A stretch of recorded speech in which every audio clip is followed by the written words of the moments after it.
अस्सलाम वालेकुम नाजरीन, वीडियो के नीचे सुर्ख बटन दबाकर चैनल सब्सक्राइब करें ताकि हमारी न्यू वीडियोस आप डायरेक्ट देख सकें।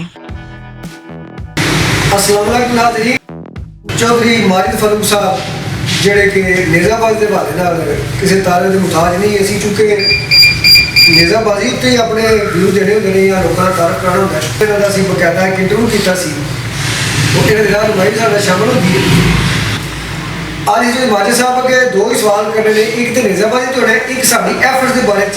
ਅਸੀਂ ਆਪਣੀ ਜਿਹੜੀ ਕੋਸ਼ਿਸ਼ ਸ਼ੁਰੂ ਕੀਤੀ ਸੀ ਪਹਿਲੇ ਦਿਨ, ਉਹਦੇ ਕਿਸ ਹੱਦ ਤੱਕ ਕਾਮਯਾਬ ਆ और किस हद तक साढ़े दोस्त भाई जोड़े ने मुतमिन ने साढ़े उत्ते, तो किस हद तक असी अपनी इस कोशिश कामयाब होया कि साड़ी पंजाब के कल्चर की सरपंच गेम जी है, सरपंचा का शौक है नज़ाबाजी, इनू असी हाईलाइट करने किस हद तक कामयाब होए। जी अस्सलाम वालेकुम साहब। जी वालेकुम अस्सलाम, क्या अल्लाह का करे जनाब। सब तो पहले तो दसो भी इस सीजन के मेले काफ़ी लगते हैं पूरे पाकिस्तान के जी। ओवरऑल तुसी पिछले 2-3 साल की नज़ाबाजी ने होने की किस तरह देखते हो कि आया तरक्की हुई है, घोड़ों की सवारी तादाद वधी है, घटी है या कितने % वधी?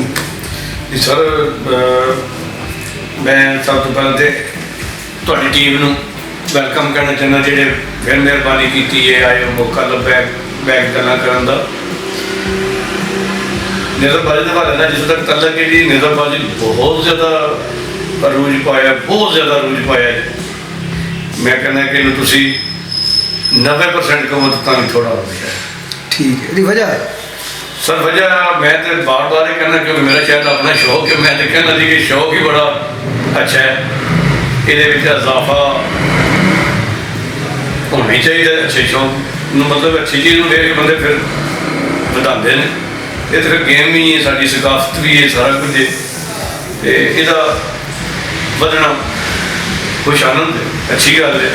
वो मैं समझना थोड़ा भी है ताम शामिल है, फिर कुछ लोगों का भी मैं समझना जिन्होंने इस शौक को तरजीह। अच्छा साहब, दूसरा सवाल थोड़े यह है कि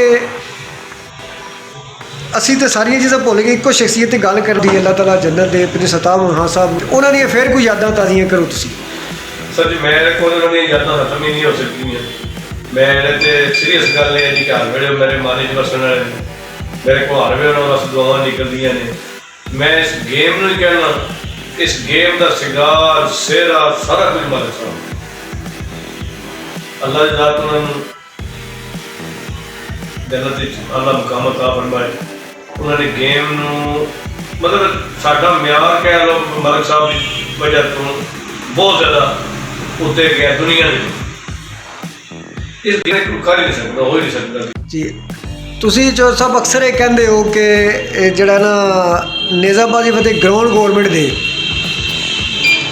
तुसी चूँकि पीपल पार्टी नाल तलक रखते हो, चूँकि कमरजमान खैरा साहब जो सबका वफाकी मिनिस्टर भी ने और MNA भी सन, उन्हों का जड़ा मतलब गौरमेंट काफ़ी सारा काफ़ी सारे इन्वॉल्व रहे ने।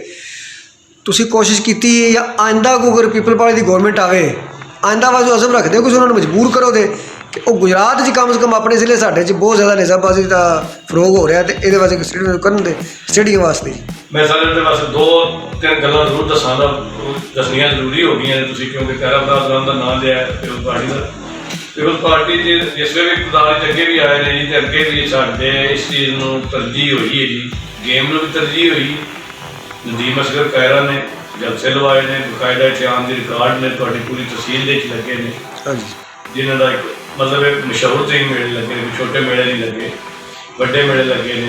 इस तरह स्टेडियम के मतलब उन्होंने कोशिश अगे भी है सन, जिन्हें कोशिशों का मैं कोई थोड़ा जहा हवाला दे छड़ना कि संगली डेट के पिछले ग्राउंड से उसका स्टेडियम मंजूर भी कराया गवर्नर साहब ने, ऐलान भी करवाया, लेकिन क्योंकि पीपल्स पार्टी हमेशा ही फिर सलूक जो अच्छा नहीं होता, जी वजह सानू फिर वो पिछा किया गया।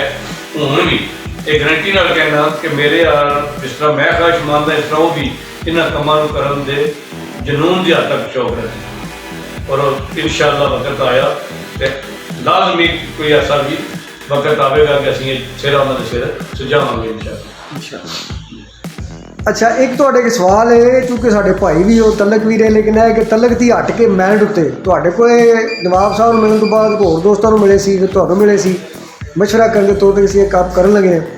ਅਤੇ ਜਿਹੜੀਆਂ ਇਹਦੇ ਮੁਸ਼ਕਲਾਂ ਵੀ ਉਹਨਾਂ ਨੂੰ ਅਸੀਂ ਅਗਾਹ ਕੀਤਾ, ਰਹਿਨੁਮਾਈ ਵੀ ਕੀਤੀ। ਅਤੇ ਅੱਜ ਦੱਸੋ ਕਿ ਸਾਡੀ DMZ ਮੀਡੀਆ ਸਰਵਿਸਿਜ਼ ਦੀ ਅਸੀਂ ਪੂਰੀ ਕੋਸ਼ਿਸ਼ ਕੀਤੀ ਕਿ ਅਸੀਂ ਇਸ ਗੇਮ ਦੇ ਫਰੋਗ ਵਾਸਤੇ ਜਿਹੜਾ ਨਾ ਜਿਤਨਾ ਕੁ ਹੋ ਸਕੇ ਕਰੀਏ ਆਪਣੇ ਵਸਾਇਲ ਦੇ ਮੁਤਾਬਕ, ਅਤੇ ਕੋਸ਼ਿਸ਼ ਜਾਰੀ ਰੱਖੀ ਹੈ।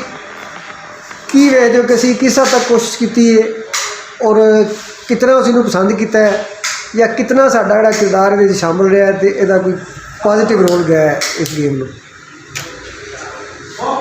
ਮੈਂ ਪਹਿਲੇ ਦਿਨ ਤੋਂ ਵੀ ਤੁਹਾਡੀ ਟੀਮ ਦਾ ਤੇ ਸੀਰੀਅਸ ਮਸ਼ਕੂਰ ਵੀ ਹਾਂ ਕਿ ਜਿਨ੍ਹਾਂ ਨੇ ਸਾਡੀ ਗੇਮ ਨੂੰ ਮੈਂ ਸਮਝਣਾ ਚਾਰ ਚਾਂਦ ਲਗਾ ਦਿੱਤੇ। ਮਤਲਬ ਸਾਡੀ ਗੇਮ ਦੀ ਹੌਸਲਾ ਅਫਜ਼ਾਈ ਕੀਤੀ ਜੇ, ਉਹਨੂੰ ਦੁਨੀਆ ਤੱਕ ਪਹੁੰਚਾਇਆ ਜੇ, ਸਾਡੀ ਤਾਂ ਬਹੁਤ ਜ਼ਿਆਦਾ ਰਹਿਨੁਮਾਈ ਕੀਤੀ। ਮੈਂ ਇਸ ਤੋਂ ਪਹਿਲਾਂ ਵੀ ਸ਼ੁਕਰੀਆ ਅਦਾ ਕੀਤਾ, ਤੁਹਾਡੀ ਸਾਰੀ ਟੀਮ ਦਾ ਕੀਤਾ ਸੀ। ਮੈਂ ਤੁਹਾਨੂੰ ਕਹਿੰਦਾ ਨਾਂ ਲੈ ਕੇ ਸਾਰੀ ਟੀਮ ਦਾ ਸ਼ੁਕਰੀਆ ਅਦਾ ਕੀਤਾ ਸੀ। ਅੱਜ ਫਿਰ ਮੈਂ ਉਹਨਾਂ ਹੀ ਲਫ਼ਜ਼ਾਂ ਨਾਲ ਕਹਿਣਾ ਕਿ ਤੁਹਾਡਾ ਜਿਹੜਾ ਇਹ ਹੈ ਨਾ ਜੀ ਮਿਸ਼ਨ, ਇਸ ਮਿਸ਼ਨ ਦੇ ਨਾਲ ਤੁਹਾਨੂੰ ਆਪੂ ਵੀ ਚੇਂਜ ਨਜ਼ਰ ਆਇਆ ਹੋਵੇਗਾ ਕਿ ਮੇਰੇ ਖਿਆਲ ਸਾਡੇ ਇੱਥੇ ਕੁਝ ਨਹੀਂ ਤੇ ਗੁਜਰਾਤ ਦੇ ਵਿੱਚ ਕਮ ਅਜ਼ ਕਮ ਇਸ ਵੇਲੇ 800-900 ਘੋੜਾ ਗੁਜਰਾਤ ਵਿੱਚ ਇਸ ਸਿਰਫ ਦੇ ਵਿੱਚ ਜ਼ਿਆਦਾ ਅਹਿਮ ਕਿਰਦਾਰ ਜਿਹੜਾ ਤੁਹਾਡੀ ਟੀਮ ਦਾ, ਜਿਨ੍ਹਾਂ ਨੇ ਦੁਨੀਆ ਨਾਲ ਇਹਨਾਂ ਨੂੰ ਜੋੜਿਆ, ਦੁਨੀਆ ਨਾਲ ਮੁੰਸਲਿਕ ਕੀਤਾ, ਉਹਨਾਂ ਦੀ ਵੀ ਹੌਸਲਾ ਅਫਜ਼ਾਈ ਹੋਈ, ਉਹਨਾਂ ਨੂੰ ਵੀ ਸ਼ੌਕ ਵਧਿਆ। ਮਤਲਬ ਇਹ TV ਦੇ ਉੱਤੇ ਬੰਦੇ ਨੂੰ ਇਸ ਵੇਲੇ ਬਹਾਈਏ, ਉਹਨਾਂ ਨੂੰ ਬੜੀ ਖੁਸ਼ੀ ਹੁੰਦੀ। ਅਸੀਂ ਤਾਂ ਸਾਰਾ ਕਿ ਉਹ TV ਵਾਲੇ ਹੁੰਦੇ ਸਨ ਕਿ Lahore horse and cattle show ਦੇ TV ਵਾਲੇ ਆਉਂਦੇ ਸਨ, ਸਿਰਫ ਚੰਦ ਸ਼ਾਟ ਵਿਖਾਉਂਦੇ ਸਨ। ਤਾਂ ਅਸੀਂ ਤਾਂ ਸਾਰੇ ਨੇਤਾਵਾਨ ਉਹਨਾਂ 'ਤੇ ਵੀ ਬੜੇ ਖੁਸ਼ ਹੁੰਦੇ ਸਨ। ਮਤਲਬ ਚਲੋ ਸਾਲ ਬਾਅਦ ਹੀ ਭਾਵੇਂ 2 ਮਿੰਟ ਸੈਕਿੰਡ ਵਿਖਾਇਆ ਗਿਆ। ਤਾਂ ਹੁਣ ਜਿਸ ਵੇਲੇ ਸਾਨੂੰ ਰੈਗੂਲਰ ਵਿਖਾ ਰਹੇ ਹੋ, ਮੈਂ ਸਮਝਦਾ ਤੁਸੀਂ ਸਵਾਲਾਂ ਦੀ ਬਹੁਤ ਜ਼ਿਆਦਾ ਹੌਸਲਾ ਅਫਜ਼ਾਈ ਕਰ ਰਹੇ ਹੋ। ਕਿਸੇ ਨੂੰ ਕੋਈ ਫੀਲ ਹੋਵੇ ਜਾਂ ਨਾ ਹੋਵੇ, ਮੈਂ ਤਾਂ ਜਿਤਨਾ ਵੀ ਕਹੋ ਮੈਂ ਕਹਿੰਦਾ ਕਿ ਤੁਹਾਡੀ ਇਸ ਐਫਰਟ ਨਾਲ ਬਹੁਤ ਜ਼ਿਆਦਾ ਖੁਸ਼ੀ ਹੈ ਸਾਨੂੰ ਜੀ ਕਿ ਸਾਡੀ ਗੇਮ ਨੂੰ ਤੁਸੀਂ ਬਹੁਤ ਜ਼ਿਆਦਾ ਮਿਆਰ ਦਿੱਤਾ ਹੈ, ਇੱਜ਼ਤ ਦਿੱਤੀ ਹੈ, ਤਰਜੀਹ ਦਿੱਤੀ ਹੈ। ਔਰ ਮੈਂ ਕਹਾਂਗਾ ਕਿ ਅੱਲਾਹ ਪਾਕ ਤੁਹਾਨੂੰ ਇਹ ਹੋਰ ਬਿਹਤਰ ਕਰਨ ਦੀ ਫਿਰ ਤੁਹਾਡੀ ਅੱਲਾਹ ਪਾਕ ਰਹਿਨੁਮਾਈ ਕਰੇਗੀ। ਆਮੀਨ ਜੀ, ਬਹੁਤ ਸ਼ੁਕਰੀਆ ਜੀ।